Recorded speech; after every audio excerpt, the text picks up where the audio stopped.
waxaan xasuustaa nin sheekha oo min kibaar ulama wadankeena kamida miskiid uu lahabu ayuu noogu yeedhay oo habeenka bal soo ziyaarto dadkan ardayda kelmad u jeediya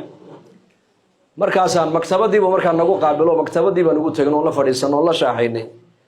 waxaan ila sheekh masaajidkan adigaaba joogay oo intaasoo duruus baad ka bixisay waxaan anagu ka sheegaynaa iska yar asxaabo sita sifaat baa la yiraahday waxaad noogu yeedhay marka wada sita sifaat kaas loo baahan yahay buu maanta ardaygii halka looga bilaabay safiinaha ilaa iyo manhajka 40ka ilaa iyo maaragtaan sunan loo dhigay ee masaajid iyo madrasad iyo aqal iyo wixii uu isa saaran loo dhiibay leeyahay war halka 500 oo qof gadaashaada ku tukanaysa wasiir baa kamida dhakhtar baa ku jira injineer baa ku jira malqabeen baa ku jira oday baa ku jira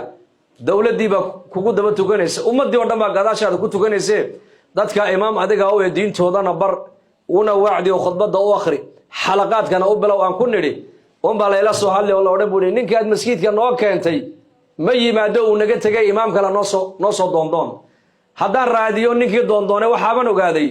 shirkadahan maaragtaan kambaniyadahan lacagta leh wadaadada iibka ay samaysteen ayaa markiiba intay qaadeen bay meel u dhiibeen lacagtu masjidka ku qaadanaya $100 baa malaha loo kordhiyo